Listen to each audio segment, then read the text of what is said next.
आज हम चैप्टर 3 कक्षा 8 गणित का जो प्रश्नावली 3.2 है उसमें जो प्रश्न है एक मान बताइए, इसके बारे में चर्चा करेंगे और इसका हल निकालेंगे। मान का मतलब क्या होता है? जैसे ये प्रश्न दिया गया है 4 सही 4 जो आधार है और इसकी घात 3/2 है। इस 4 को हम क्या करेंगे, गुणनखंड के रूप में लिख लेंगे और इसकी घात यथावत रहेगी। फिर इसका क्या होगा, 2 की घात 2 हो गया और ये जो घात घात है इसका गुणा हो जाता है।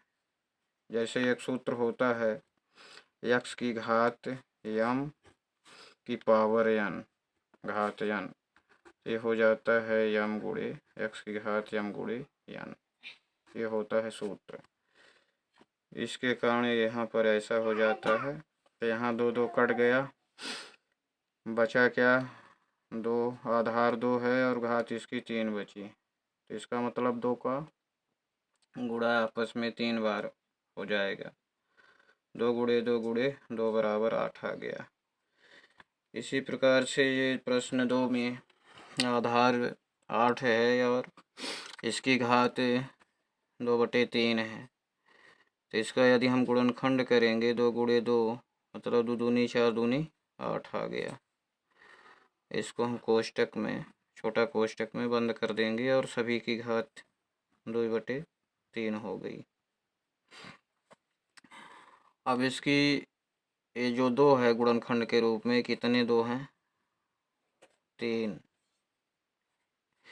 गुणनखंड के रूप में 3 है और यही वाला सूत्र इसमें भी लग जाएगा। तो 2/3 हो जाएगी घात। 3 3 कैंसिल हो गया, कट गया। तो 2 की घात 2 आ गया। 2 गुणे 2 बराबर क्या हो जाएगा, 4। ये आंसर हो गया सभी। इसी प्रकार 27 है, तो इसको हम गुणनखंड के रूप में यदि हम करेंगे, लिखेंगे, तो यदि हम 27 को गुणनखंड करेंगे, 3 9 27, 3 3 9, 3 1 3, तो गुणा के रूप में कितनी संख्याएं आ गई, 3। तो 3 गुणे 3 गुणे 3, 3 3 9 त्रिक 27।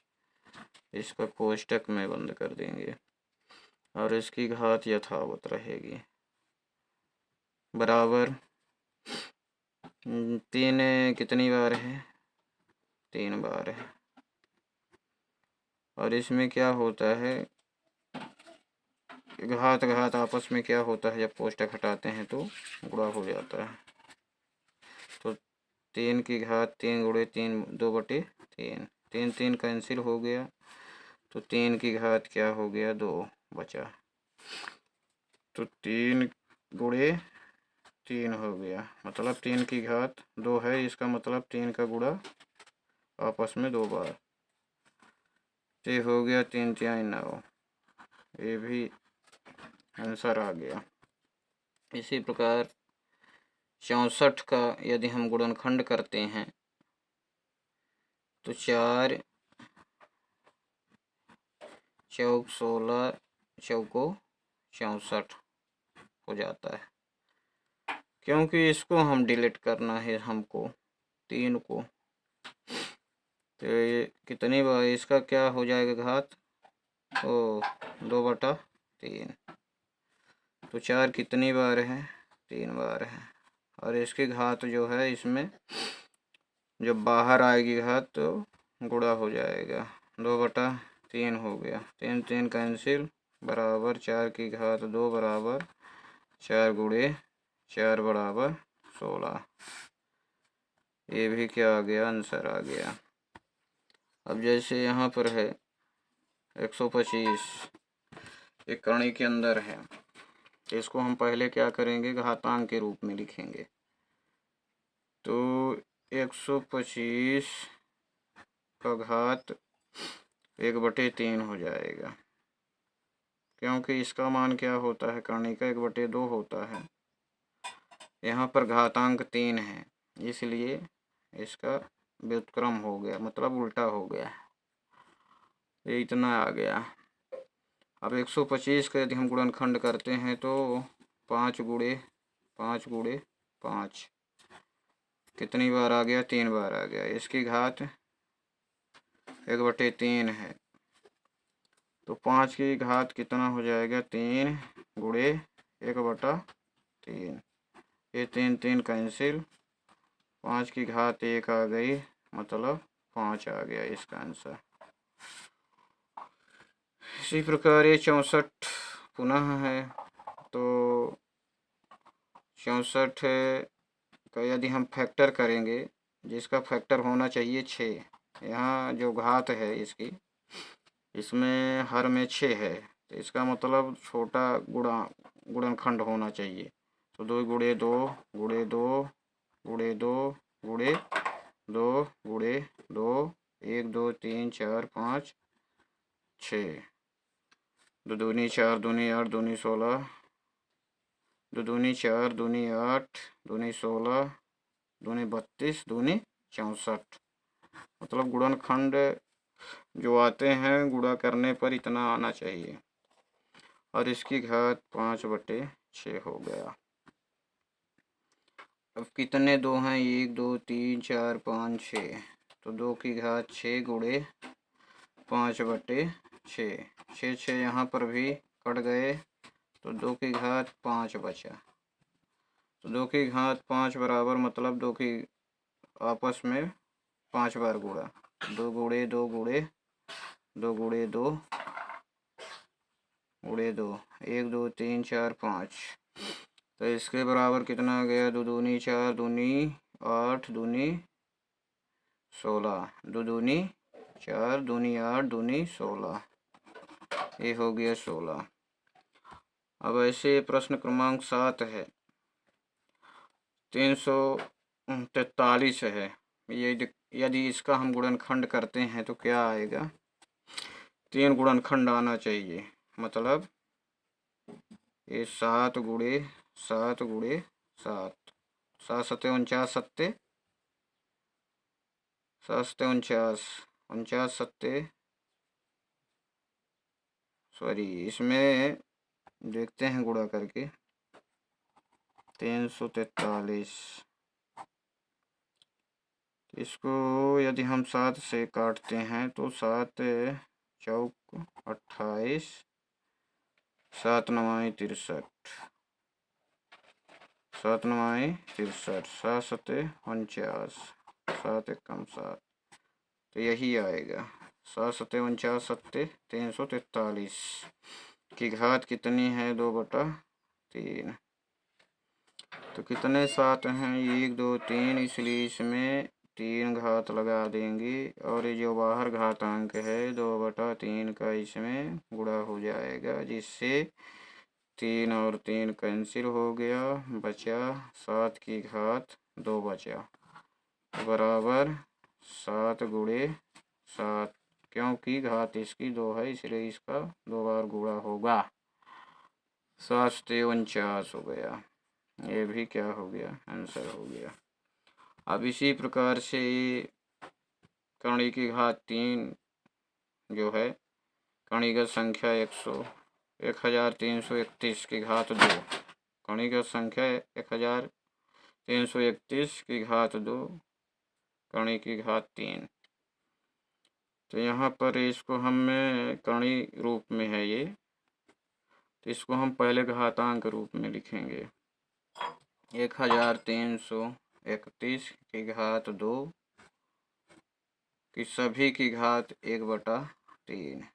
यहाँ पर क्या है, कणी की घात 3 है, इसलिए इसका उल्टा क्या हो जाएगा, 3 का उल्टा 1/3। अब इसमें हम यह देखते हैं कि 1331 की घात क्या है, 2 है, तो इसको हम बाहर ले जाएंगे, जब इसको यदि हम बाहर ले जाते हैं तो 2 का गुणा हो जाएगा 1/3 से, बराबर क्या हो जाएगा, अब इसमें चूँकि घात 3 है, घातांक में जो हर है 3 है, इसलिए इसका हम 3 गुणनखंड के रूप में लिखेंगे। 11 गुणे 11 गुणे 11। जब इसको हम तोड़ेंगे गुणनखंड के रूप में, 11 ग्यारह में 121, ग्यारह में कितना हो जाएगा 1331 की घात कितना हो जाएगा 2 एकम 2 बटा 3 बराबर 11 कितनी बार है 3 बार है, गुणे 2 बटा 3। यहाँ पर 3 3 कट गया, 11 की घात 2 बचा। तो 11 घात 2 का मतलब है 11 गुणे 11 बराबर 11 में 11 का गुणा करोगे तो 121 आ जाएगा, जो कि आंसर होगा। इसी प्रकार से 1296 की घात 1/4 है। तो इसका यदि हम गुणनखंड करते हैं 1296 का अभाज्य गुणनखंड करेंगे तो 2 से यदि काटेंगे, 2 छक्का 12, 2 चौको 8, 2 अट्ठे 16, और 2 से पुनः काटेंगे क्योंकि इसके इकाई के स्थान में 8 है जो कि सम है। तो 2 तिहाई 6, 2 दूनी 4, 2 चौको 8, पुनः सम संख्या है इकाई में इसलिए 2 से कटेगा। 2 एकम 2, 2 छक्का 12 और 2 दूनी 4। इसी प्रकार 2 से 4 काटोगे पुनः 2 अट्ठे 16, 2 एकम 2। अब ये आ गया 3 से कटेगा क्योंकि इकाई के स्थान में विषम संख्या है और इसके अंकों का योग 9 है। 9 जो है 3 से कटता है, तो 3 दूनी 6, 3 सते 21, 3 9 27, 3 तिहाई 9, तो कितना हो गया 1 2 3 4 5 6 7 8। इसका मतलब क्या हो जाएगा 2 भी कितने बार हैं 4 बार हैं, और 3 भी कितनी बार हैं 4 बार हैं। तो 2 गुणे की घात 4 हो गया और 3 की घात 4 आ गया और सबकी घात 1/4। तो ये क्या हो जाएगा, ये जब बराबर घातांक है तो 2 और 3 का क्या है बराबर घातांक है। जब ये कोष्टक से बाहर जाएगा घातांक तो 2 गुणे 3 अंदर हो जाएगा और बाहर 1 4 गुणे 1/4। तो ये हो गया 4 4 कट गया, तो ये आ गया 3 दूनी 6। और लास्ट में आप सबसे निवेदन है कि यदि हमारी वीडियो आपको पसंद आए तो लाइक शेयर और सब्सक्राइब करें, साथ ही कमेंट करें। धन्यवाद।